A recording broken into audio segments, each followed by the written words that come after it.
Buenos días a todos. Si os parece, vamos a empezar con esta primera conferencia. Quisiera empezar agradeciendo la invitación que nos hicieron Sedexpo para estas conferencias. Nosotros, desde el Departamento de Seguridad Nacional, acudimos a todos los eventos de este estilo y similares que haya, siempre con la mayor de las disposiciones, porque es una forma de dar a conocer lo que es la seguridad nacional, que es una cuestión muy importante. Bueno, yo en esto puedo personalizar en algunos de las personas para que estuvieran hoy, como Luis Martínez Gavilán, Marisol Iglesias o Ricardo Durán, el propio director, que se han preocupado mucho de que nosotros estuviéramos hoy aquí. En lo que respecta a mí, para presentarme, yo soy Alfredo Ortega Bolado, soy director operativo del Departamento de Seguridad Nacional.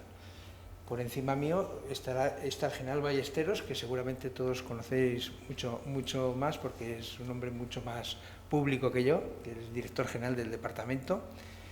Y el departamento pues, tiene una función que ha ido creciendo a lo largo de los años y que seguirá creciendo por la importancia que tiene la seguridad nacional.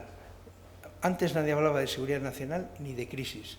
Recuerdo una época donde decir la palabra crisis parecía que era pecado, y hablar de seguridad nacional pues prácticamente lo mismo. Y sin embargo hoy en día, ya no solamente en España, en todos los países, en todos los sitios se habla concretamente de la seguridad nacional.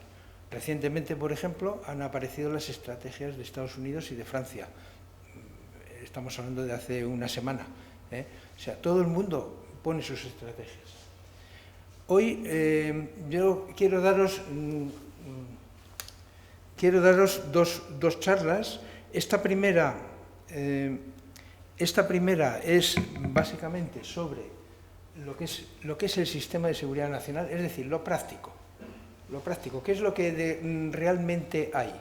Y en la segunda conferencia pasaremos un poco a lo teórico, que es a por qué hacemos las cosas, cuál es la estrategia, que es un camino para llegar a un lugar, a un fin, cuál es nuestra estrategia, qué bondades tiene, qué problemas tiene y cómo la desarrollamos. Entonces, empezamos con esta primera, que es sobre el concepto y la estructura del sistema de seguridad nacional.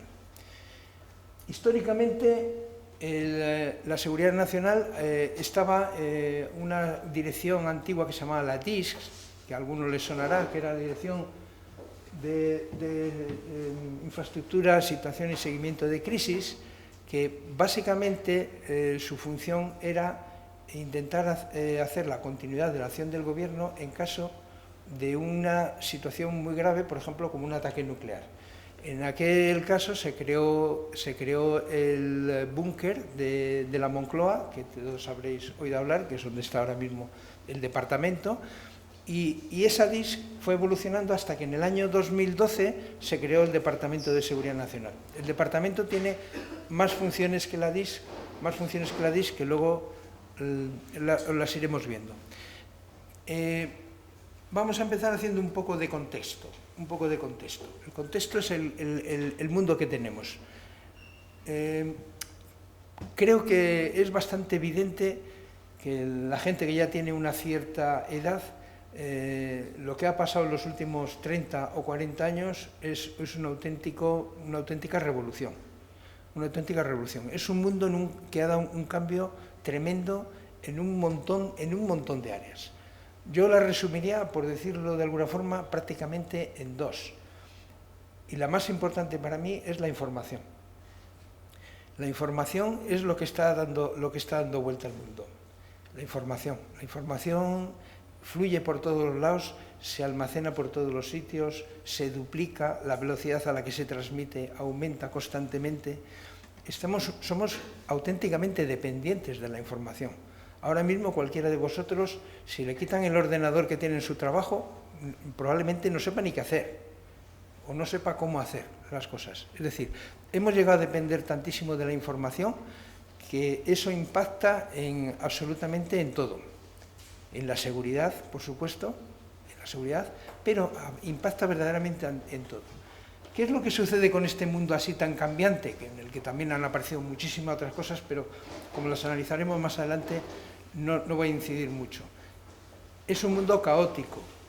Caótico, ¿qué quiere decir que es un mundo caótico? No quiere decir que es un mundo en el que cada uno hace lo que quiere. Quiere decir que es un mundo imprevisible. El caos, dentro de lo que son digamos, las estructuras de caos, el caos lo que quiere decir es que no es fácil, no es posible o es muy difícil prever algo que pueda suceder más adelante. Es la imprevisibilidad. Pero dentro del caos se puede hacer mejor y se puede hacer peor. Se puede hacer mejor o peor, evidentemente. Por ejemplo, la meteorología es un fenómeno caótico. Sin embargo, hacemos predicciones. Todos sabemos que si hacemos una predicción a 15 días, la cuestión es muy difícil de que funcione, por el propio sistema, ¿no? Pero si lo hacemos a 1 o 2 días, va a ir bastante bien. Bueno, pues todo el mundo funciona un poco dentro del caos, ¿no? Y tratamos de que esa imprevisibilidad inherente a una sociedad como la que tenemos se reduzca de alguna forma. Por eso tenemos una serie de dominios de trabajo dentro de lo que es la seguridad nacional que, vinadas en su conjunto, nos dan una cierta visión de futuro. Una cierta visión de futuro, ¿eh? Esto no son matemáticas, evidentemente, no son matemáticas. Tenemos todas las crisis recientes como consecuencia de este mundo que tenemos. Crisis de todo tipo. Hemos tenido una crisis por una pandemia que ha arrasado millones de personas en el mundo y ha arrasado la economía en muchísimos sitios. Ha contribuido a separar a las personas, a las clases sociales y en todos los lugares del mundo. Tuvieran más o menos enfermos, ya les ha llegado la crisis. Eso es cuando un hecho determinado hace que algo se convierta en una crisis. No solamente se sale de su ámbito, que sería un ámbito sanitario, para convertirse en una crisis de seguridad nacional. Y tenemos bastantes de este estilo recientemente. Y sin embargo, en relación con lo que os decía anteriormente, os dais cuenta que son muy imprevisibles. ¿Quién había previsto la crisis del COVID? Nadie, ni los países más inteligentes, más avanzados y que supuestamente tienen todas las cabezas pensantes del mundo. Es muy difícil prever las cosas, es muy difícil, pero eso no quiere decir que no haya que intentarlo. A mí siempre me viene un ejemplo que todo el mundo lo entiende y es, por ejemplo, la Fórmula 1. Dice, bueno, Fórmula 1, ¿por qué la Fórmula 1? La Fórmula 1, por ejemplo, este año cambian las normas y al cambiar las normas los equipos tienen que trabajar con el efecto suelo. El efecto suelo, cuando el aire pasa muy rápido, empieza a generar turbulencias, caos. Turbulencias son caos. Empieza a generar turbulencias y los coches empiezan a pegar botes. Y entonces dice, bueno, ¿qué pasa? ¿Eso quiere decir que todo es igual? Dice, no, todo es igual, no. ¿Por qué? Ahí tienes, por ejemplo, a Red Bull, pues ha ganado el campeonato este año. ¿Por qué? Porque ha comprendido la situación mejor que otros. Pues en las crisis pasa igual. Pueden ser muy imprevisibles, pueden ser muy caóticas, pero siempre habrá alguien que las comprenda mejor que otro. Alguien al que le afecten menos, de alguna forma. Luego, esa parte es importante. Tenemos también cosas que suceden hoy en día y que suceden particularmente en España de alguna forma más que se nota más todavía. Por ejemplo, las competencias. España es un país muy competencial. Cuando hablamos de seguridad nacional, que es un concepto muy transversal, es un concepto en el cual hay que estar mezclando absolutamente todos los conocimientos de todas las fuentes que tenemos para poder intentar adivinar qué es lo que puede pasar, para intentar mejorar las respuestas ante las situaciones. Entonces, en España, por ejemplo, y en algún otro país pasa también, pero nos encontramos que esa visión transversal del mundo, que es la visión del mundo de hoy, del mundo de la información, choca muchas veces con las competencias. Los países están organizados por competencias, cada ministerio tiene sus competencias, cada cuerpo, todo el mundo tiene sus competencias. Entonces, ¿cómo se hace que un concepto que es transversal case con una cuestión competencial? Pues eso es una de las cuestiones importantes para la seguridad nacional, hacer que eso funcione. Nosotros lo intentamos hacer, y luego lo iréis viendo, por medio sobre todo de la coordinación, no la ejecución. La ejecución la tiene que hacer siempre el que sabe, pero la coordinación la tiene que hacer también, por supuesto que sabe, pero sin entrar en las competencias que puedan tener otros organismos. Esa forma puede funcionar bastante bien y a nosotros nos está dando bastante buen resultado. Tenemos como consecuencia un sistema de seguridad nacional que tiene una serie de organismos que luego os explicaremos, y la seguridad nacional no está sola, tenemos también muchas relaciones internacionales, muchísimos países que contactan con nosotros, que quieren saber qué hacemos nosotros, cómo lo hacemos, porque para ellos es interesante saber cómo lo hacemos. Hemos tenido reuniones hasta con los Estados Unidos, con su Departamento de Homeland Security, y les ha parecido muy interesante lo que hacíamos. Lo cual quiere decir, la seguridad nacional debe de expandirse, debe de conocerse a todos los niveles, y ahí está la cultura de seguridad nacional. Hemos empezado con ella desde hace un año, que hicimos un plan integral de cultura, y ahora se han creado ya unos organismos que se están reuniendo justamente, en la semana que viene se van a reunir por primera vez. Pero hay un interés tan grande que creo que va a salir bien. Por una vez en mucho tiempo, los que somos, por ejemplo, que hemos pertenecido a Defensa, que siempre hemos intentado promover la cultura de defensa, costaba un montón. Sin embargo, la cultura de seguridad nacional ha entrado bien, y tiene la posibilidad de que se expanda con facilidad. Y por último os hablaré un poquito del Departamento de Seguridad Nacional para que veáis cómo funciona el departamento. El sistema, lo veis aquí de forma muy esquemática, tiene como parte principal un Consejo de Seguridad Nacional. El Consejo de Seguridad Nacional es una comisión delegada del Gobierno que preside el rey cuando va a esta reunión, y si no, el presidente del Gobierno, que es lo habitual. Ahí pertenecen a ese consejo varios ministerios, una serie de secretarios de Estado, que son realmente los que toman las decisiones en todos los temas de seguridad nacional. Tenemos también una serie de comités especializados, es decir, este es el consejo, pero se rodea de unos comités. Uno principal, el comité de situación. Este se utiliza para las situaciones de crisis. Cuando hay algo que sea una crisis o que nos creamos que puede ser una crisis, normalmente empezamos con el comité de situación, y que es un comité único. No es siempre el mismo y vale para cualquier crisis. Tiene representantes de todos los ministerios. Por supuesto, en el sistema hay mucha más gente. Está una comisión mixta del Congreso-Senado, que es un poco a la que se le dan informe de qué es lo que se ha hecho cada año en la seguridad nacional, y que tenemos una relación frecuente, pues porque hay muchas leyes o reales decretos que tenemos que gestionar con ellos, y tenemos una relación cercana. Está la conferencia sectorial para asuntos de la seguridad nacional, que es la conferencia en la cual intervienen las comunidades autónomas. Es decir, dentro de la seguridad nacional, las comunidades autónomas también tienen su sitio. Entonces, esa conferencia sectorial, a la que tenemos normalmente un par de ellas al año, explicamos a las comunidades todos los proyectos y todas las cosas que hay en marcha, se les pide opinión sobre cada una de las cosas importantes que hace el sistema de seguridad nacional, y se cuenta con ellos, por supuestísimo. Tenemos unos mecanismos de enlace, coordinación, básicamente la coordinación, y hablamos de coordinación entre personas, coordinación entre organismos, y también estamos hablando de sistemas que permiten realizar esa coordinación. Y no nos podemos olvidar de foros de colaboración público-privada. Tenemos foros, por ejemplo, ahora mismo ya en ciberseguridad, en desinformación y en cultura de seguridad nacional. Ahí estamos colaborando al 50% con lo que es el mundo privado, no solamente la administración del Estado, y se les tiene en cuenta para todo. Bien, Según la Ley de Seguridad Nacional, y para ya entramos en materia cierta, ¿cómo se define la seguridad nacional? Parece una tontería, pero es el punto principal de todo. Se entiende como seguridad nacional la acción del Estado dirigida a proteger la libertad, los derechos y el bienestar de los ciudadanos.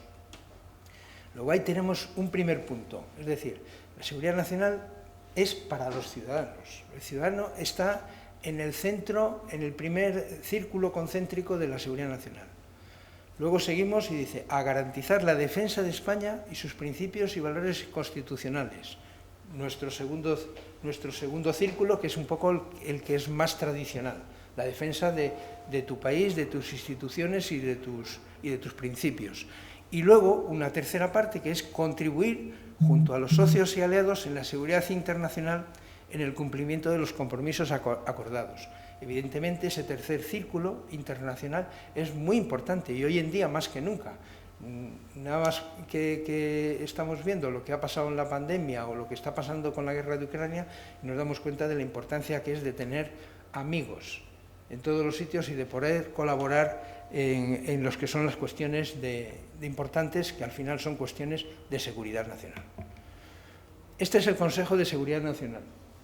El Consejo de Seguridad Nacional, su composición, ya normalmente digo, es el presidente, las 3 vicepresidencias que actualmente tiene el gobierno actual, y luego pues, una serie de ministerios, hay 13, Justicia, Hacienda, Transportes, Movilidad y Agenda Urbana, Ministro de la Presidencia, Ciencia e Innovación, Asuntos Exteriores, Defensa, Interior, Industria, Comercio, Turismo y Sanidad. Esos son los ministerios que normalmente están. No quiere decir que no pueda haber otros, pero estos están siempre. Si el asunto implica que tenga que venir otro, por ejemplo, Agricultura, pues se convoca Agricultura. Luego hay una serie de secretarios de Estado, son 5 que son secretarios de Estado que tienen una función importante dentro de lo que es seguridad nacional. Y entonces tenemos al de Asuntos Exteriores y Globales, al de secretario de Estado de Seguridad, tenemos al director de gabinete del presidente del Gobierno, al jefe de Estado Mayor de la Defensa y a la directora del CNI. Aparte de todas estas personas está el director del Departamento de Seguridad Nacional, que en este Consejo no tiene voto. De todas formas, lo de votar o no votar en los consejos no se suele votar. Normalmente se discute y normalmente se adoptan las decisiones por consenso. Todo lo que hace el Consejo de Seguridad Nacional en su deliberación es secreto, igual que el Consejo de Ministros, exactamente igual. Y una vez que se acuerda algo, se publica en el Boletín Oficial del Estado todos los acuerdos a los que llega. Aquí tenéis una foto de uno de los consejos. Este concretamente se celebró en febrero en Zarzuela, el último en el que asistió el rey. Podéis ver ahí un poco todos los ministros que estaban acudiendo y, bueno, algunos los conoceréis. Estáis viendo a la izquierda al general Ballesteros, a la antigua directora del CNI, al secretario de Estado de Seguridad, al GEMAZ, en fin, un poco toda la gente que participa, aparte de todos los ministros que veis un poco más al fondo.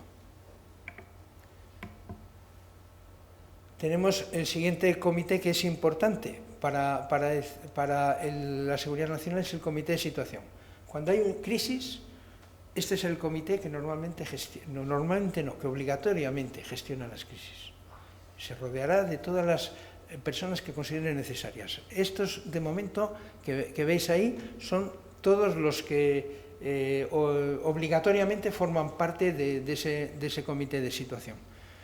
Están prácticamente los mismos ministerios y alguno más que los que están en lo que es el Consejo de Seguridad Nacional. Y bueno, su tema fundamental son crisis, como digo. Se puede apoyar de otros consejos que luego os explicaré, pero el comité de situación gestiona crisis. Ahora mismo tenemos crisis de Ucrania. Con la crisis de Ucrania, el comité de situación al principio se ha estado reuniendo diariamente, día a día, con todos. ¿Cuál es la ventaja de esta forma de trabajo del comité de situación? Cada uno de los ministerios expone su parte, la parte que le corresponde de la crisis. Y eso hace que todo el mundo tenga una visión completa de lo que está sucediendo, de qué afecta a qué. Ahí cuando el Ministerio de por ejemplo, de transportes, dice que ya no se puede volar sobre Rusia o sobre Ucrania, todas las líneas aéreas tienen que cambiar sus trayectorias, evidentemente.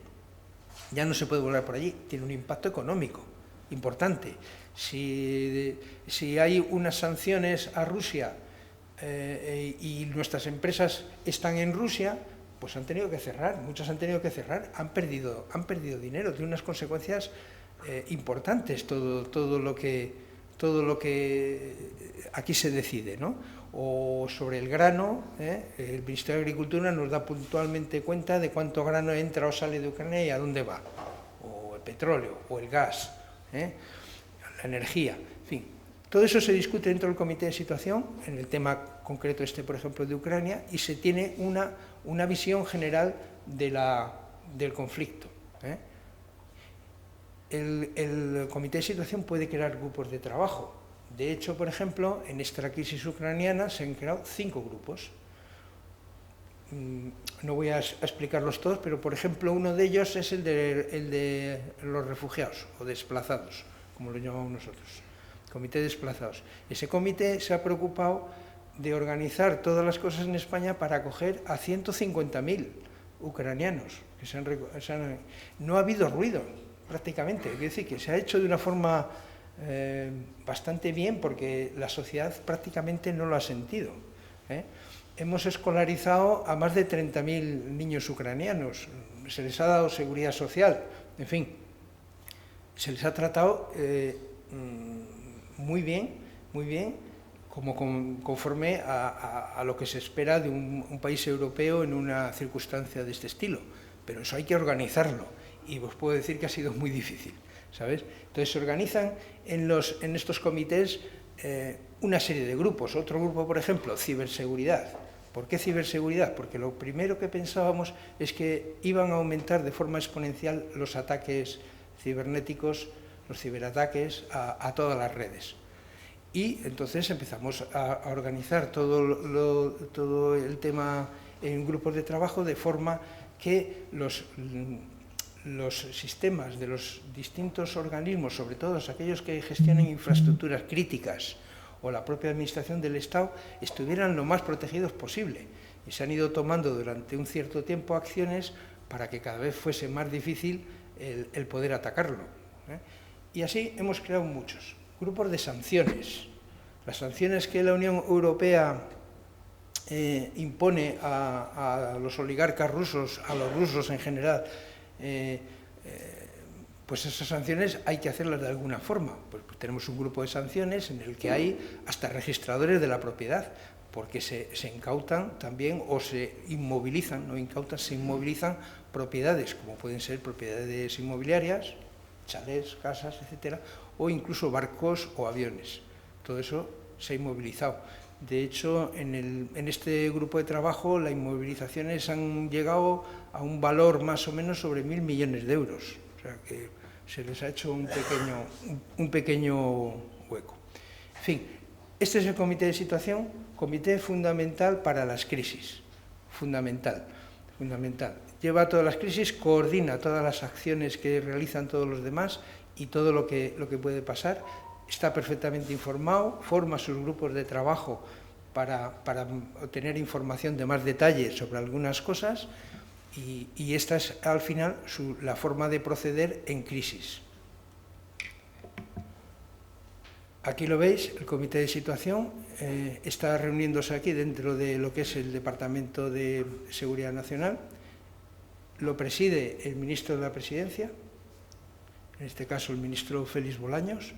Y ya digo, lleva gestión de crisis y su herramienta fundamental es la coordinación. Eso es lo que nos tiene que quedar fundamentalmente claro de cómo funciona la seguridad nacional. Funciona básicamente por coordinación. Hay que buscar, hay que enlazar con muchísima gente, pero al final se coordinan las acciones, no se hacen las acciones las hace cada uno. Que tenemos la Guardia Civil no tenemos que decirle qué es lo que hace, ya saben hacerlo, pero sí hay que coordinarlo, y esa es la parte importante. Bien, vamos a ver un poquito más dentro de lo que es la gestión de crisis, qué cosas o qué herramientas estamos desarrollando para la gestión de la crisis. Lo primero, ver que la gestión de crisis es algo integrado, es integral. Y que lo que nosotros buscamos siempre es que sea que tengamos la prevención mayor posible, que la anticipación para nosotros es clave. O sea, si sabemos que se está moviendo una serie de indicadores de una forma determinada que apuntan en una dirección, vamos a empezar a movernos antes de que las cosas pasen. Entonces, es fundamental el conocer esos indicadores, qué hacen todos esos indicadores, cómo se está moviendo, cómo los alimentamos para luego poder anticipar las situaciones de crisis. Tenemos sistema que hace esas alertas previas, que en realidad lo que busca es que se puedan tomar decisiones. O sea, todo el sistema acaba siempre en una decisión. Si se hacen un montón de cosas y no acaban en una decisión, hemos fracasado. Hemos fracasado. Normalmente, cuando se hacen todas estas cosas es para que el poder político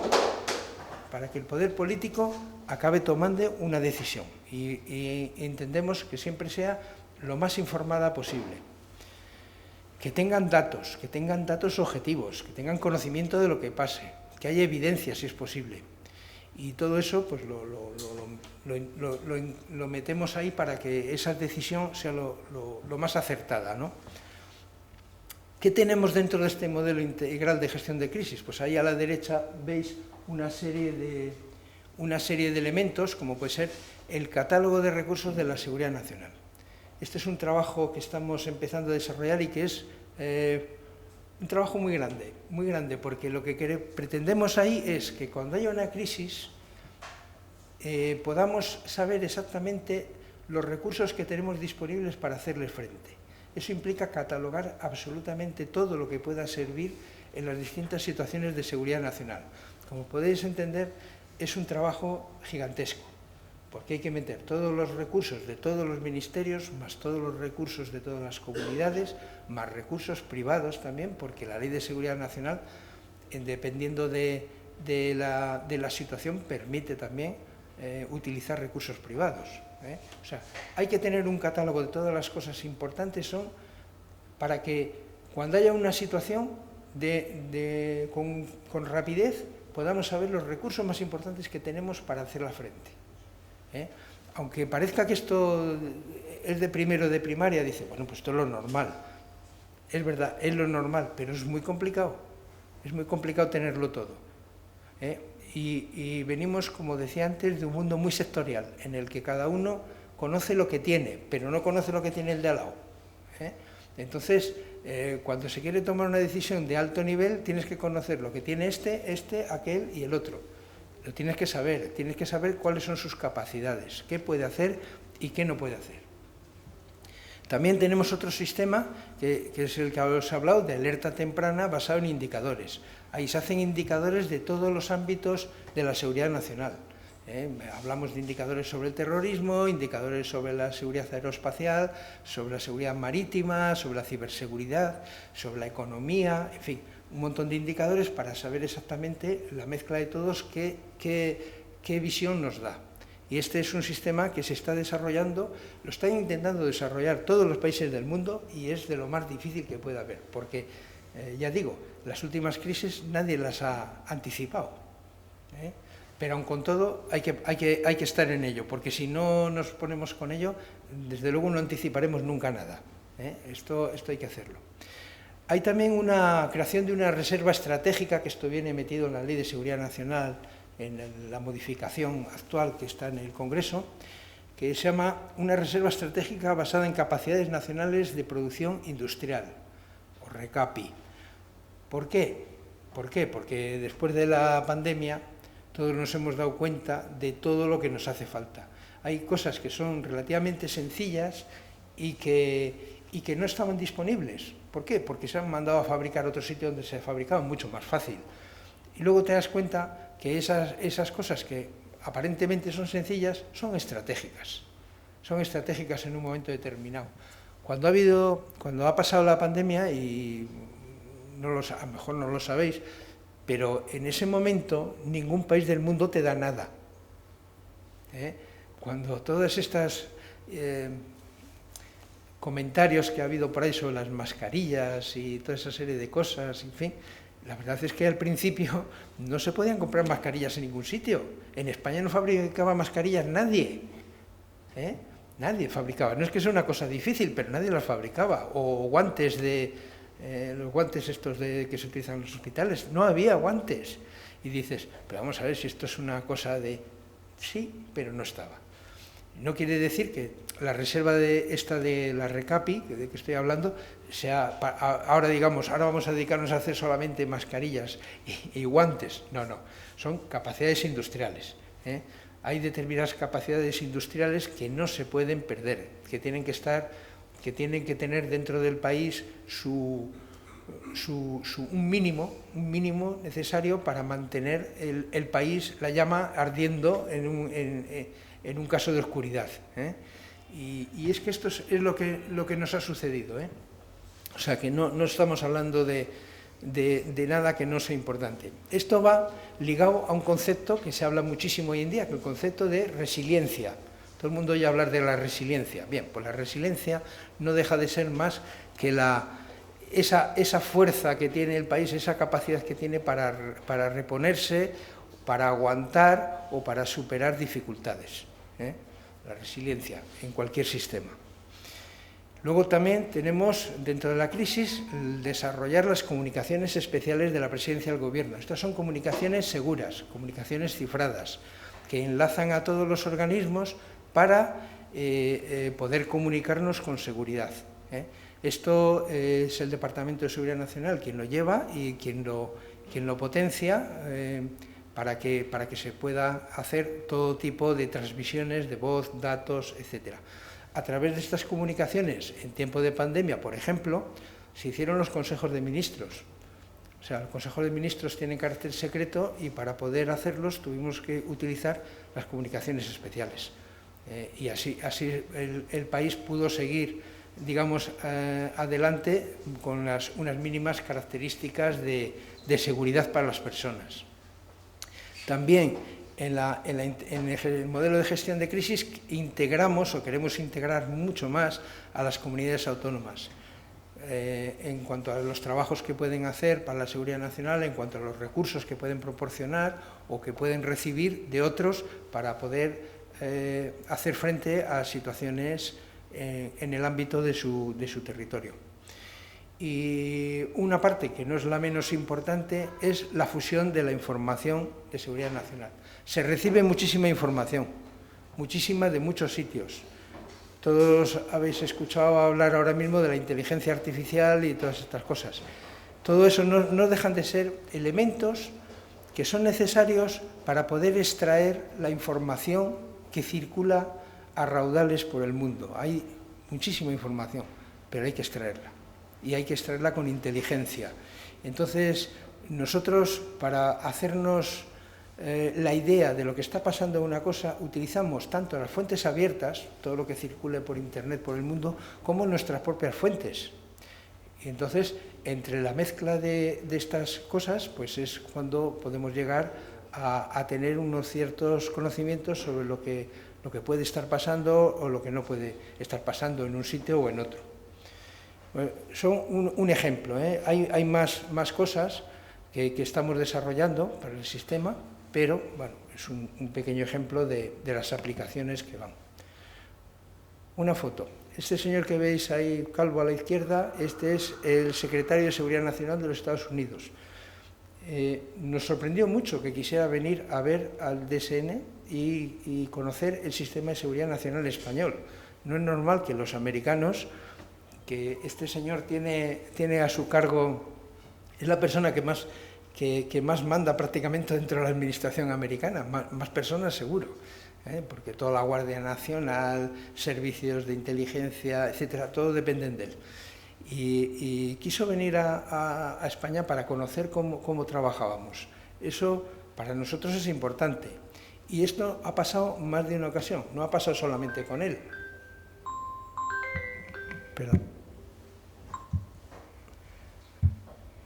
Perdón. Ha pasado más de una vez.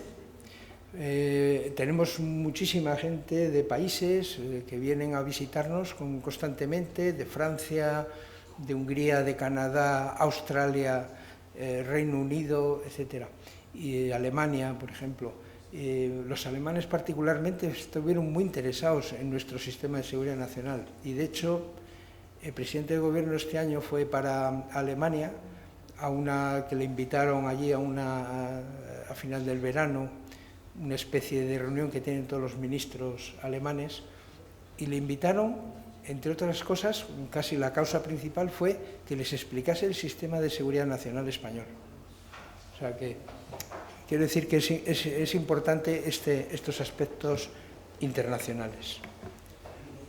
La cultura, que decíamos antes, la cultura de seguridad nacional, que es otra parte importante del sistema, porque es la forma que tenemos de hacer llegar a todas las personas en España lo que es el concepto de seguridad nacional, qué hacemos y qué no hacemos, y es muy importante. Entonces, se desarrolló en 2021, en verano, se hizo un plan integral de cultura de seguridad nacional, ya se hizo por Consejo de Ministros, y en ese plan integral ya se propuso la creación de dos organismos. Uno que era el Grupo Interministerial de Seguimiento y Evaluación de la Cultura de Seguridad Nacional, es un grupo entre ministerios, en donde se planifica todo lo que se va a hacer sobre cultura de seguridad nacional.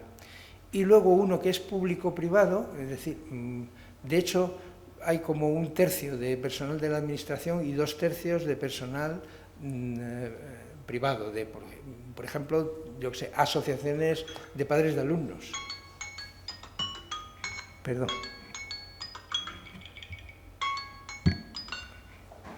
Las asociaciones de padres de alumnos, universidades, etcétera, etcétera. Entonces, ¿qué es lo que queremos hacer con el tema de cultura de seguridad nacional? Que se conozca, que se difunda la información a todos los sitios y se conozca lo que es la seguridad nacional. Ya os dije antes que creo que hemos muerto de éxito. Nosotros somos muy poca gente en el departamento y pusimos a una persona para desarrollar esto.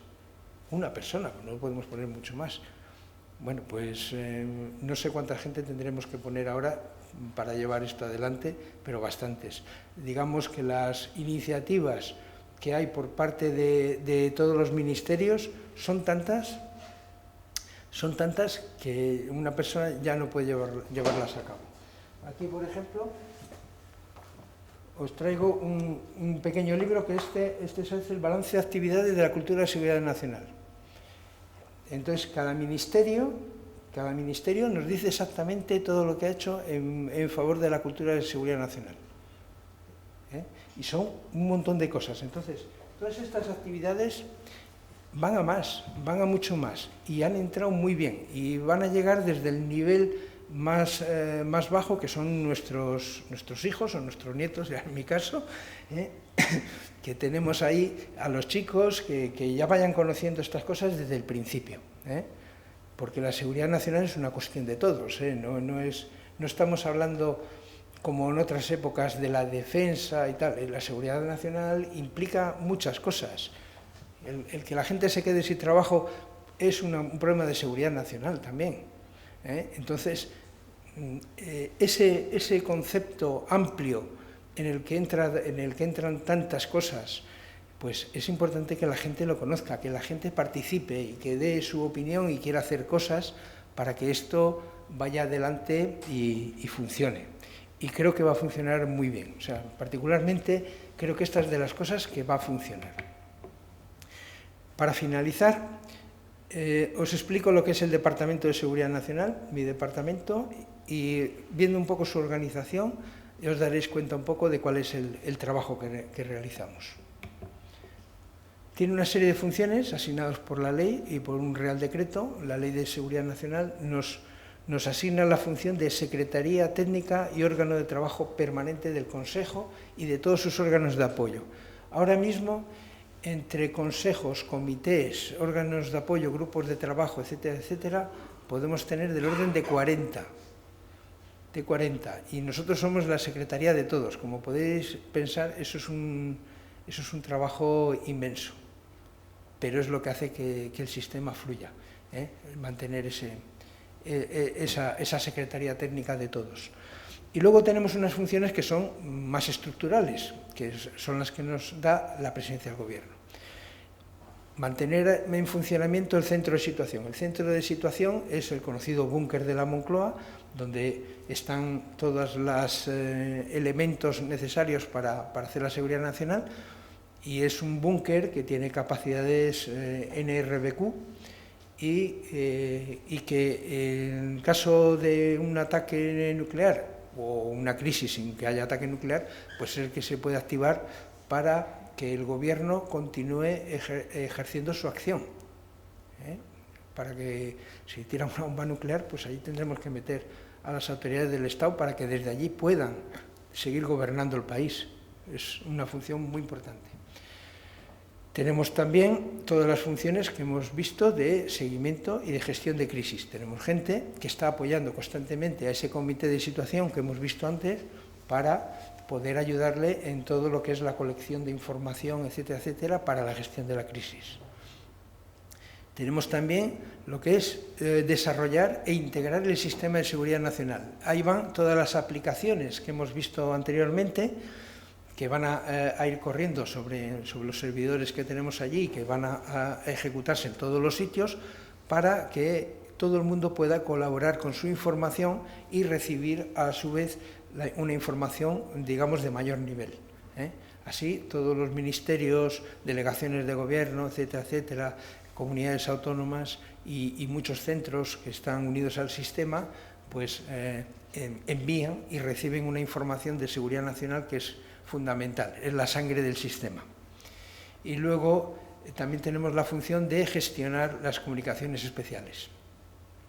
Las comunicaciones especiales al final es todo lo que tiene que ver con el secreto, con la clasificación de la información, y nosotros llevamos todas las informaciones clasificadas en Presidencia del Gobierno y todas las que lleva el Sistema de Seguridad Nacional. Eso es un poco las funciones del departamento. Apoya a todos estos comités. Los dos de arriba son los que hemos visto antes, que es el Consejo de Seguridad Nacional y el Comité de Situación, y los comités de abajo son comités especializados.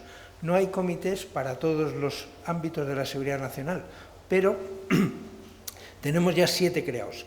Uno es el Consejo Nacional de Ciberseguridad, hay otro sobre seguridad marítima, otro comité especializado para la inmigración, para la seguridad energética, para la no proliferación de armas de destrucción masiva, contra el terrorismo y para la seguridad aeroespacial. Todos estos comités trabajan normalmente en prevención, cuando no hay una crisis. Ellos tienen que solucionar las cosas que de su ámbito antes de que llegue una crisis. Es decir, por ejemplo, habréis oído hablar estos días del famoso cohete chino y hay un protocolo que hemos hecho de protocolo de alertas espaciales. Eso depende del Consejo Nacional de Seguridad Aeroespacial. Se ha hecho ese protocolo, ¿para qué? Para cuando pasen estas circunstancias de reentradas de vehículos, etcétera, etcétera, tener bien trazados las trayectorias que pueden seguir los cohetes y ver si en algún momento puede caer sobre nosotros. Hay que alertar a la población y hay que tomar medidas. Entonces se ha creado un protocolo en el que actúan una serie de organismos y que trabajan para antes de que las cosas pasen. No es un problema de crisis, no es una crisis, pero todas estas situaciones hay que tratarlas antes. Y en todos los comités hacen un poco esa función. Nuestro organigrama, el director que veis arriba, director del departamento, general Ballesteros, debajo tiene una oficina de comunicaciones y relaciones institucionales y un asesor jurídico, Y debajo pues ya estoy yo, que llevo todo lo que es la parte del departamento, del centro, etcétera.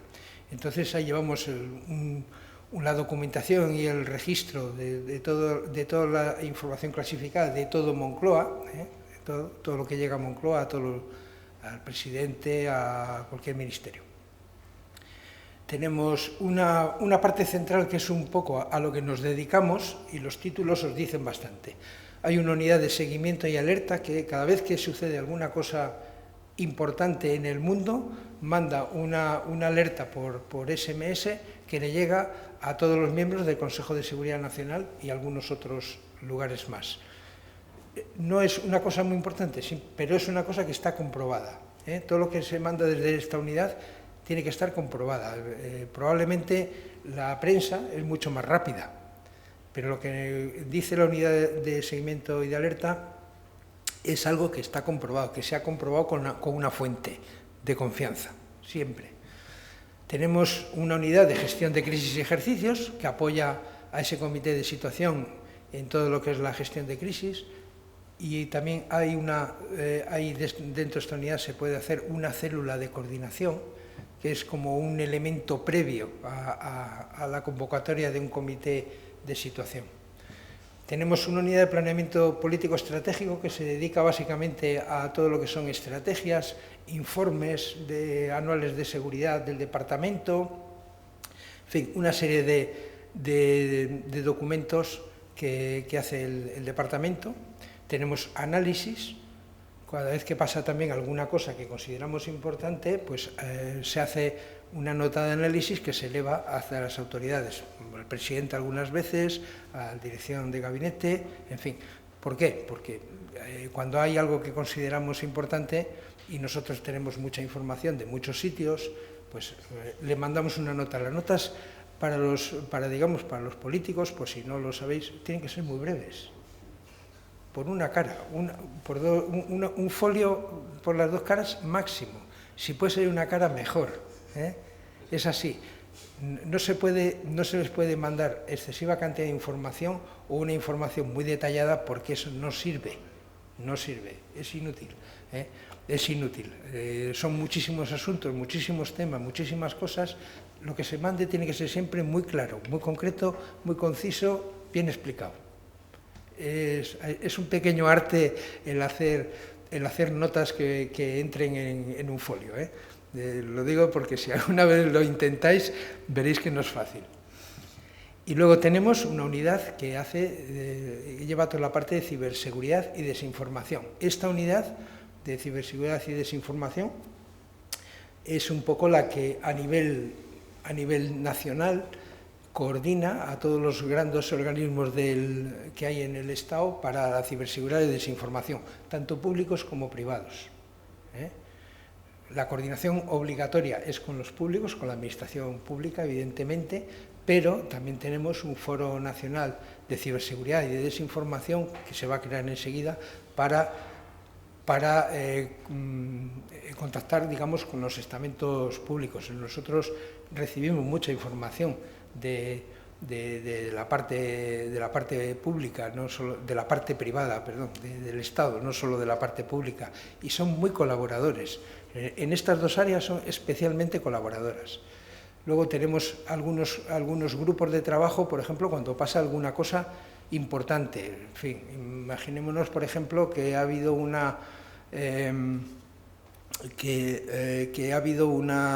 ransomware que se ha metido dentro de un departamento cualquiera del Estado, ministerio o en Iberia.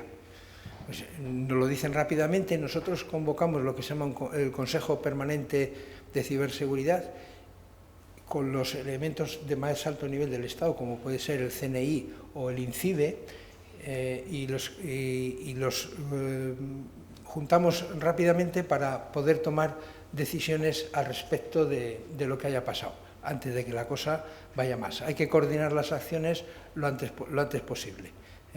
Y esta unidad tiene un trabajo muy importante. Luego tenemos la unidad de sistemas e infraestructura, que esa es la que mantiene el edificio y todos los sistemas de comunicaciones y de informática. Aquí están los productos que hacemos. A la izquierda veis un poco todo estrategias, no están todas, son unas cuantas, estrategia 2021, la de ciberseguridad, la de contra el terrorismo, marítima, en fin. Hacemos informes todos los años, un libraco bastante gordo sobre la seguridad nacional, en la cual pues, decimos cuál es el estado de la seguridad nacional durante todo un año, informe que el director de gabinete expone ante la Comisión Mixta Congreso-Senado de Seguridad Nacional, también. Y luego hacemos otro tipo de publicaciones, de todo tipo, por ejemplo, mapa de la biocustodia, que está por ahí, o el fenómeno migratorio, mujer, paz y seguridad. Y recientemente, por ejemplo, hemos hecho uno sobre drones y seguridad nacional, que es creo que es un documento muy importante porque reúne todo lo que hay sobre drones en España, ahora, lo que debe haber en el futuro y cómo se debe de coordinar. Y son cosas de las que vamos haciendo. Aparte tenemos alertas, informes diarios, informe diario que se manda a todo el mundo del Consejo de Seguridad Nacional, notas informativas, análisis, todos los despachos, preparamos todos los despachos del presidente del Gobierno con el Rey, en lo que se refiere a seguridad nacional. En fin, que tenemos bastante tarea, como podéis imaginaros. Esto es un poco nuestro sistema, muy conceptualmente, en la cual, ahí veis, esas nubes son delegaciones del Gobierno, la segunda son ministerios, comunidades autónomas, organismos, todos ellos tienen sus propias redes que en un determinado centro o sala de crisis se unen con nuestras redes, en la red que está en azul, y es la de Seguridad Nacional. Esa es la forma en la que ellos colaboran con dándonos datos a nosotros o nosotros a ellos, ¿de acuerdo? Y abajo ese tambor de aplicaciones, son aplicaciones que son de seguridad nacional que estamos desarrollando o que tenemos desarrollada, de las cuales pues todos los demás también pueden aprovecharse. Esto es conceptualmente cómo funciona realmente todo lo que es el sistema. En eso. ¿Y qué son esas comunicaciones especiales de las que habéis oído hablar? Pues son cosas muy sencillas, pero son seguras. Son telefonía segura, tenemos videoconferencias que van también seguras, tenemos sistemas de datos que van protegidos por sus cifradores. Aquí tenemos, por ejemplo, a un representante de Picón, que es la que nos provee de los cifradores para la seguridad nacional.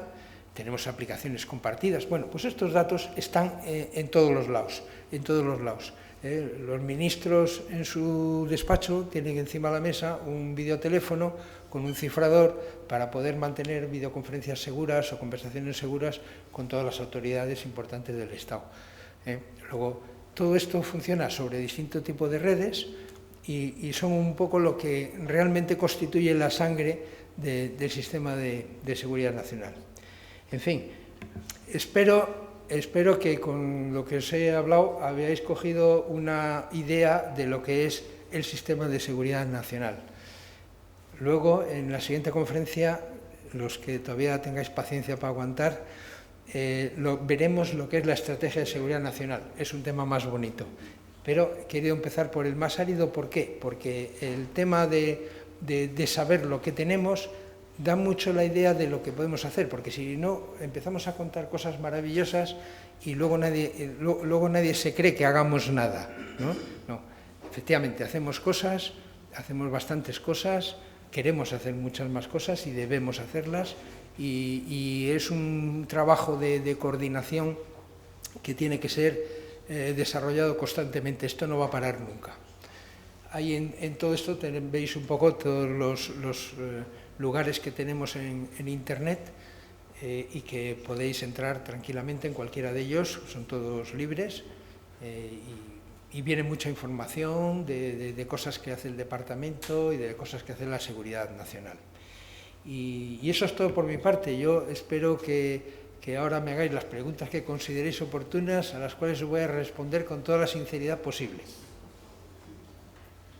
Muchas gracias.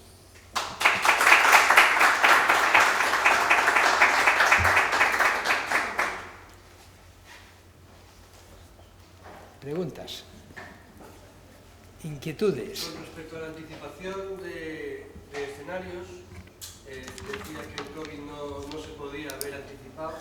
Bill Gates hace ya bastantes años había anunciado que estaban estudiando como escenario de crisis seguro una pandemia global provocada por un coronavirus. Y la propia estrategia del 2013, si no recuerdo mal, sí, también contemplaba el escenario de pandemia. Sí. ¿Por qué no desarrollaron la red el catálogo de suministros necesarios en todo este tiempo? Sí. Debieron hacerlo. Perfecto, una pregunta estupenda. Efectivamente, en 2013 ya, y en 2017 las dos estrategias recogen las epidemias y pandemias. Ahora, lo que nos sorprendió a todos, en realidad, aparte de que hubiera alguna película por ahí sí, que acabase con el planeta y cosas de ese estilo, la realidad es que nadie pensó que nos tocaría una pandemia de este calibre. Quiero decir con el tema este, no es que no estuviera preparado, hay un sistema de alertas sanitarias que une a todos los países de Europa, pero está pensado en otro nivel. Estaba pensado, pues, por ejemplo, para los casos de ébola o para cosas enfermedades de ese estilo que vigilaban mucho de que no aparecieran en el territorio, ¿no? Y si aparece una en cualquier lugar, por ejemplo, en la Unión Europea, vamos, ahora lo sabe ya todo el mundo, ¿eh? Entonces tiene una serie de protocolos y de cosas, pero para ese nivel, no para una pandemia como la del COVID. Eso ha cogido absolutamente a todo el mundo desprevenido, absolutamente a todo el mundo. Evidentemente, hay personas que siempre pueden decir, va a pasar esto. ¿Qué es lo que sucede? Que si pasa, es un genio. Y si no pasa, pues no pasa nada. Hoy en día, con la información que hay y lo que hablamos de la información, hay teorías para todos los estilos de cualquier cosa. Siempre habrá alguno que acierte. No me cabe la menor duda, que siempre habrá alguno que acierte. Pero elegir al que acierta es difícil, ¿eh? Los escenarios, como digo, todos estos escenarios de COVID no han sido fáciles y el tratamiento de la pandemia ha sido complicadísimo. Cuando se hablaba antes de los temas sectoriales de España, de esos muros que nos creamos entre nosotros mismos, en España cada comunidad autónoma tiene un sistema diferente de sanitario. No son interoperables. Es más, hay comunidades que tienen 2 o 3. Y en esto había que llegar a los hospitales. La gestión de los hospitales se hace con programas y aplicaciones que cada uno ha comprado a quien ha querido. Cuando se empezó con lo del COVID y se empezó a recabar datos, fue dificilísimo recabar datos. Entre otras cosas, porque cuando a alguien le preguntan una cosa, no todo el mundo entiende lo mismo con una pregunta. Y entonces las respuestas te dan un margen nebuloso de lo que puede estar pasando. Luego también el sistema no estaba entrenado, evidentemente, en todo este tipo de cosas, porque hemos gastado más tiempo en separarnos que en juntarnos, y entonces, aunque hay un sistema que se carga con los datos sanitarios de todas las comunidades, ese sistema casi estaba en desuso, casi. Cuando se empezó a utilizar y empezaron a cargar, la gente no sabía, mientras aprendo tal, no sé qué. ¿No? Imaginaros todo eso cuando están creciendo los contagios y nadie tiene información. O sea, han aparecido 4 por aquí, 8 por allá.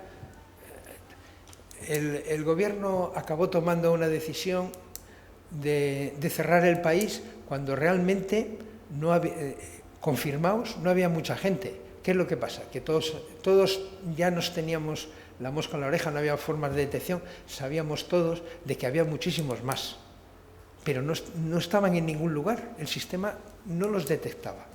Ahora mismo ya estamos en otra situación, pero hemos tenido que pasar por eso. Hemos tenido que pasar por eso y son situaciones muy complicadas.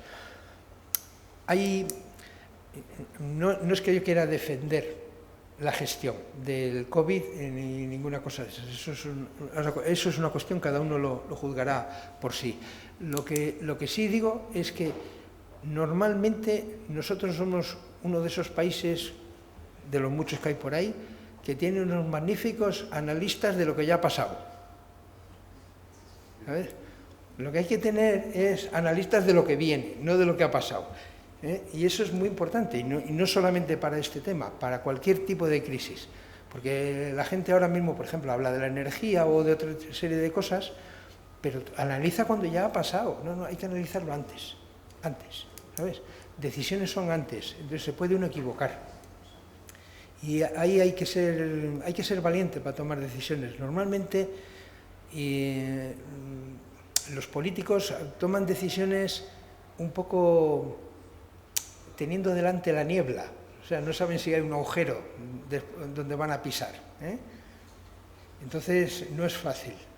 Por eso el tener un sistema que, como os decía, pueda hacer que lo caótico sea un poco menos caótico y podamos ver un poco más, eso es fundamental.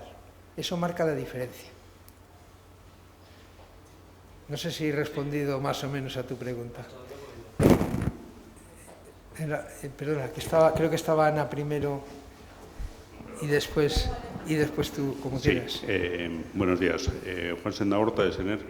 Quería preguntarle sobre ese fondo industrial que está pensando. Sí. ¿Están pensando en empresas estatales? ¿Están pensando en empresas privadas? ¿Cómo lo van a gestionar eso? Bueno, ¿Cómo lo están? A ver si nos puede dar alguna sí. idea adicional a eso. Muchas gracias. Pues gracias a ti. Además hemos tenido ocasión de trabajar con tu empresa muchos años. El fondo, la RECAPI, es una petición hecha por el Ministerio de Industria, Comercio y Turismo.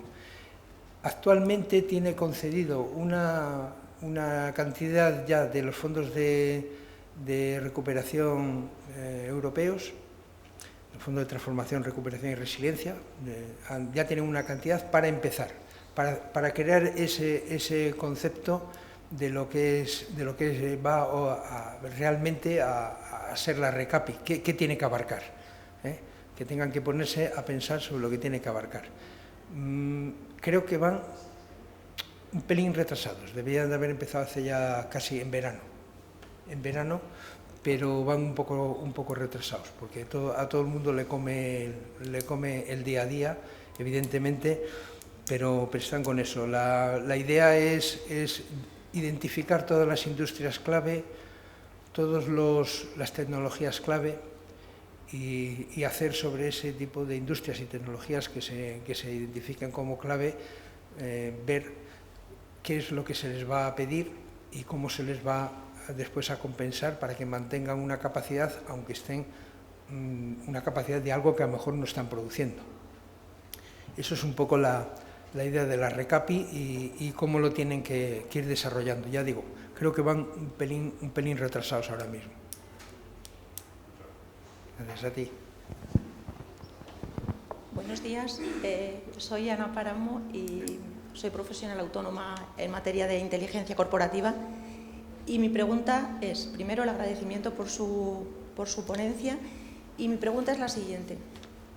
En el sistema de seguridad nacional no me ha parecido encontrar a nuestro tejido empresarial en general, y aunque es verdad que ahora, a raíz de la última pregunta, ha mencionado a industrias y empresas, vamos a decir, críticas o estratégicamente más importantes, voy a ir un poquito más allá. Primero, ¿por qué en el sistema de seguridad nacional no están en general representadas las empresas dentro de ese marco de colaboración público-privada tan necesaria al que ha hecho referencia?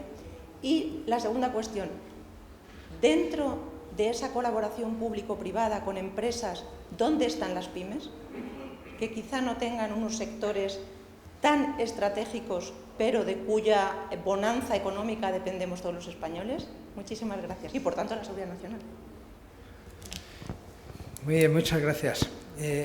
evidentemente, dentro de todos los ámbitos de la seguridad nacional, uno de ellos es el tema de las empresas, evidentemente. El tema de la industria, las empresas, etcétera, que están... Nosotros lo tenemos repartido por ámbitos, no lo tenemos repartido, digamos, por empresas o... Nosotros utilizamos el concepto de ámbito, sobre todo, o riesgos y amenazas sobre determinadas cosas. Entonces, dentro de esos ámbitos, todos los ámbitos tienen empresas, en cada uno de ellos. En lo que tú te refieres sobre todo a las empresas críticas, las empresas críticas tienen una protección especial y por eso hay un plan de protección de infraestructuras críticas para todas aquellas que tienen, digamos, esa categorización. Pueden ser empresas de comunicaciones, de telecomunicaciones, empresas de transporte, en fin, hay una serie de campos, de energía, en fin, una serie de campos en los que hay empresas que están consideradas críticas. Las empresas críticas y los operadores críticos, realmente lo que se intenta hacer con ellos es mantener una protección, sobre todo eso, una protección que es en dos partes.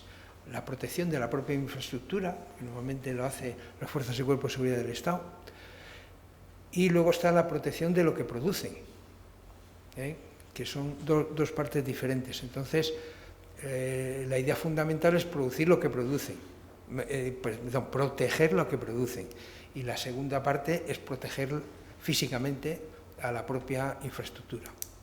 Eso es un poco con lo que se hace en las infraestructuras críticas. En cuanto a la colaboración hay pública-privada, que por qué no están las empresas representadas en el Sistema de Seguridad Nacional, yo creo que sí que están representadas, pero a lo mejor no es tan evidente como otras cosas.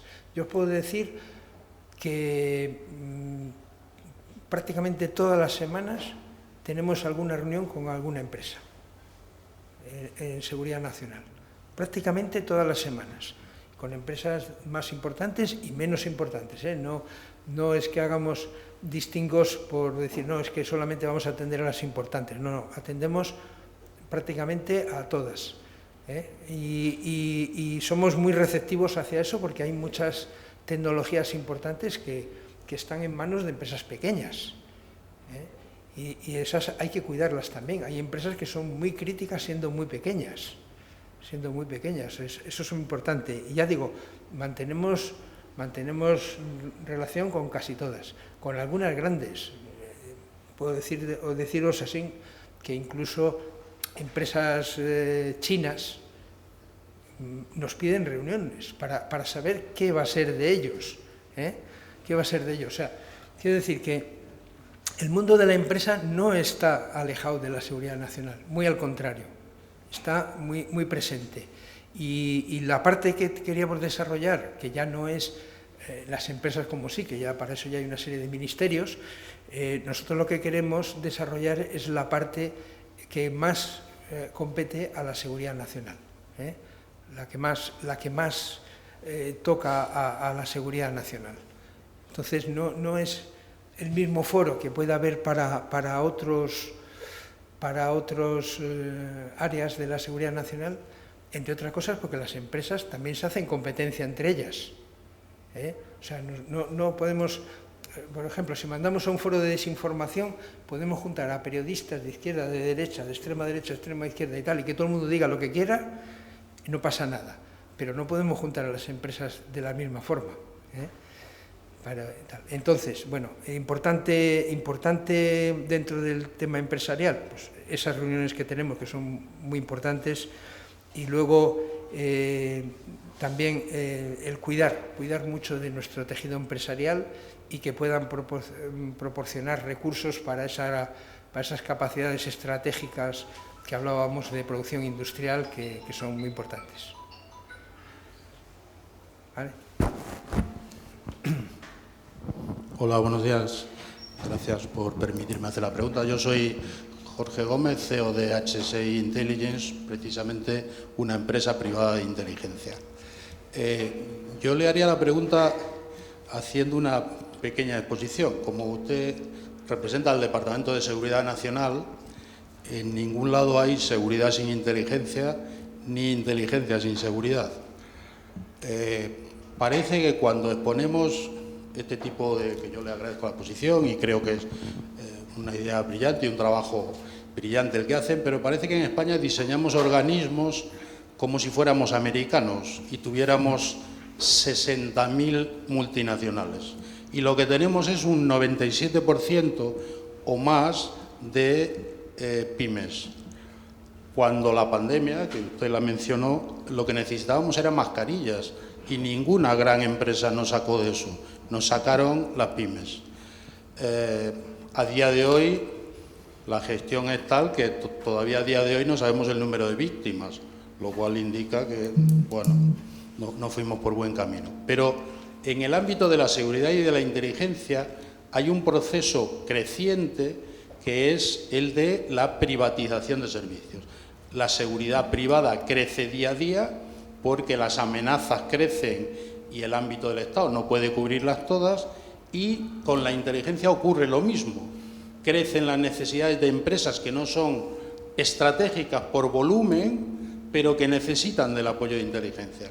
Y yo, redundando en lo que decía mi colega Ana, no veo en toda esta estructura cuál es la presencia de empresas como las nuestras, que nos dedicamos a divulgar la cultura de inteligencia y seguridad, que impartimos clases en las universidades sobre inteligencia y seguridad, y creo que imbricarlo dentro de un sistema de seguridad nacional sería más que necesario. Gracias. Muchas gracias por la pregunta. La verdad es que son muchas cosas. Nosotros trabajamos con inteligencia, evidentemente, con todas las fuentes de inteligencia más importantes del país. Trabajamos con el CNI mano a mano constantemente, con la Comisaría General de Información, en fin, con todas las fuentes de inteligencia principales del país, defensa, etcétera, etcétera, trabajamos con ellos. No es que no queramos utilizar otras fuentes de inteligencia, que también las utilizamos, pero es verdad que nosotros no tenemos ahora mismo el tamaño suficiente como para poder aceptar, digamos, ampliar excesivamente el tema de inteligencia.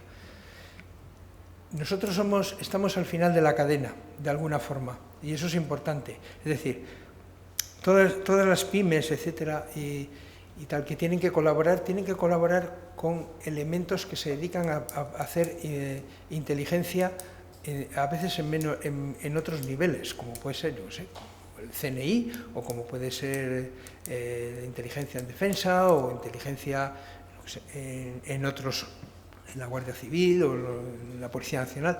Hay una serie de fuentes de inteligencia con las cuales podéis colaborar, porque todo eso al final nos acaba llegando. Nosotros no podemos ser el organismo que tenga relación absolutamente con todos. No sé si me he equivocado en...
Cierto, sí, entiendo perfectamente ya por dónde vas, es verdad, pero ya te digo, creo que nosotros estamos en un tamaño que no nos permite absorber ahora mismo eso. No quiere decir que no utilicemos fuentes de inteligencia, que aparte de las que te he dicho. Nosotros recibimos información e inteligencia de un montón de agencias y incluso de empresas, etcétera, etcétera. Sí que lo utilizamos. Lo que pasa es que lo que tú quieres es verlo de una forma un poco más estratégica y más organizada, como una organización estratégica de la inteligencia en España, de alguna forma, hacia la seguridad nacional, cosa que me lo apunto, pero ahora mismo no lo tenemos, sinceramente. Muy bien. ¿Alguna pregunta más? Buenos días. Hablaba usted de la estrategia de mantener las capacidades industriales que eran importantes dentro del país, pero estamos viendo como cada vez más empresas españolas que son críticas y esto acaban en manos extranjeras. No sé qué valoración puede hacer de esto y si hay alguna estrategia a nivel de seguridad nacional para no solo mantener las capacidades de fabricación o industriales aquí, sino para que luego al final los órganos de decisión de estas empresas continúen aquí en España y no pase, pues yo qué sé, hemos visto ahora Expal que acaba en manos de Rheinmetall. Sí. Bueno, eso os puedo contestar con un poco más de conocimiento porque yo también pertenezco a la JINVEX, que es la Junta de Inversiones Exteriores. Es donde se tratan un poco las ventas de empresas, las que afectan a la seguridad, no de todas las empresas. Bien, en el caso, por ejemplo, que acabas de comentar de Expal ya era un 75% de un fondo americano. Ahora mismo hay que entender cómo está organizada un poco el dinero en el mundo, y es que la mayoría del dinero que hay para invertir ahora mismo es dinero de fondos.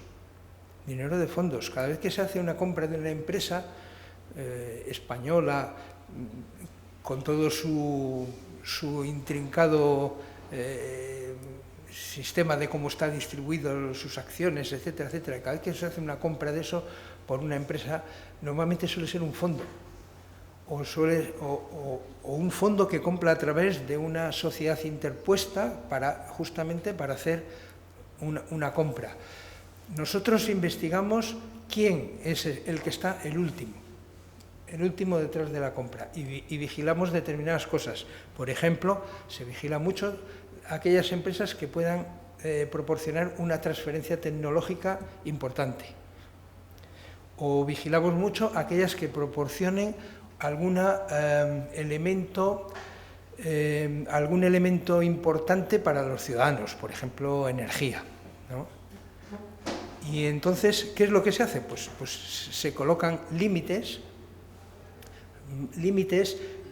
se busca contraprestaciones, se intenta asegurar que cuando una empresa española se venda de estas características, cuando se vendan las mejores condiciones para el personal que trabaja en ella, que tenga una gobernanza adecuada y que no pueda generar un problema de seguridad. Si genera un problema de seguridad, no se vende. Y algunas operaciones han estado dando vueltas años, dando vueltas porque es así. Por ejemplo, ahora mismo no es ningún secreto, China, por ejemplo, compra muchísimas cosas que tienen que ver con la energía limpia. Por ejemplo, placas solares, etcétera, etcétera, todo eólicas, todo eso, China está muy interesado. Bueno, evidentemente, nosotros ¿qué es lo que hacemos con eso? Nos damos cuenta perfectamente, pero cuando una cosa sale al mercado, está en el mercado y alguien la vende, el poseedor de ello también tiene derecho a ganar un dinero. No le puedes decir que no, no puedes poner solo la seguridad nacional por delante de todo y que no se haga absolutamente nada, ¿no? No, hay que tener un cierto criterio. Entonces, criterios, cuando son insumos fundamentales, pues suele haber un porcentaje. Cuando se pasa ese porcentaje, ya no se admiten más compras ni más historietas. Entonces, que sepáis que se mira con cuidado, Lo que también es cierto es que, y esto tampoco creo que vaya a desvelar ningún secreto, es que en España no hay tanto dinero para comprar.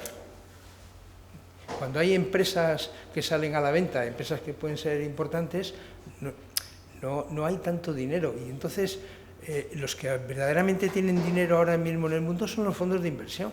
Hay fondos que tienen para invertir una bolsa mejor de 700.000, 800.000 millones de dólares. Eso no hay país en el mundo que lo tenga. Y entonces están invirtiendo constantemente en todas las cosas. Lo que antes eran los bancos, ahora son los fondos. Los fondos. Y tienen fondos de todo tipo. Americanos, australianos, fondos basados en Luxemburgo, en fin. Pero compran no solo las empresas españolas, compran las empresas en toda Europa. No vayáis a pensar que en los demás países es diferente. Si se vende Aguas de Barcelona, lo compra una empresa francesa, pero lo ha comprado otra. Lo ha comprado otra empresa, ¿sabes? Otra empresa, y se lo queda entero. Y es una empresa que es de otro país, que subsidiariamente tiene una parte en tu país y que acaba en manos de otra empresa. Pero a eso también se les hace un seguimiento de todo para ver si algún interés importante está dañado y vemos la forma de protegerlo. Sí. También las empresas españolas compramos fuera. También. No le damos publicidad, le damos muy poca a veces, pero te puedo asegurar también. que estamos constantemente luchando. Sí.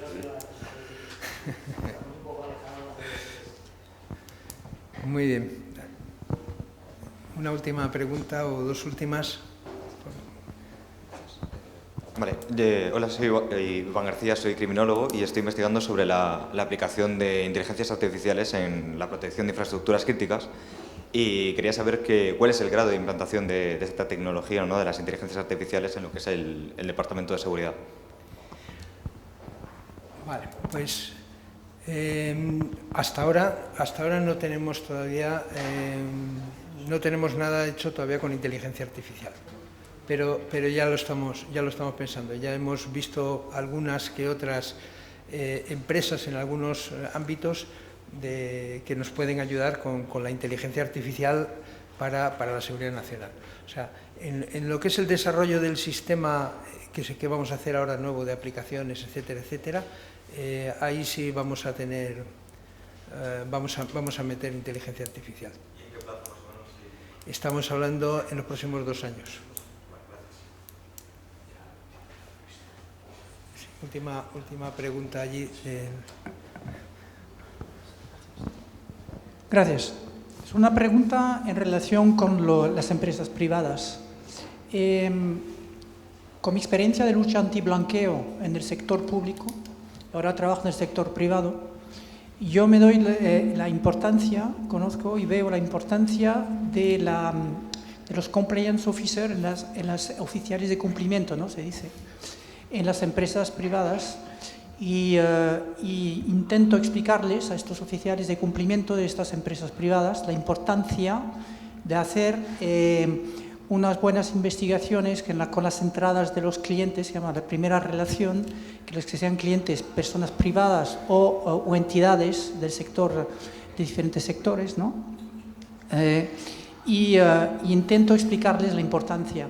Entonces, mi pregunta es, ¿cómo ustedes tienen las conexiones fáciles o identificadas bien de los oficiales de cumplimientos del sector privado, de las empresas que sean críticas o de los pymes? ¿Cómo están hechas estas conexiones? Porque a veces ustedes pueden no haber visto que algunas empresas pueden tener una importancia estratégica porque no se puede ver ni saberlo todo, pero ¿cómo se hace esta conexión? ¿Cómo hacen esta conexión ustedes con estos oficiales de cumplimiento del sector privado? Bien, bueno, lo primero que tengo que decirte es que aunque la lucha antiblanqueo en España ya tiene una organización determinada, que probablemente tú conoces algo, no está directamente dependiente de lo que es el sistema de seguridad nacional. Colaboran cuando se les solicita, pero no tenemos un una organización que ahora mismo trabaje con ellos de forma permanente. De forma permanente. Hay los oficiales de cumplimiento, como tú los denominas, de determinadas características que tienen que guardar las empresas, sobre todo cuando tratan temas de seguridad nacional. Eso en España normalmente lo hace el CNI. Entonces, suelen ser empresas importantes. No las empresas pequeñas, creo que todavía, excepto algunas, se nos escapan. Las empresas grandes no. En las empresas grandes se lleva el cumplimiento de toda la seguridad, etcétera. A vosotros. Pues muchas gracias a todos.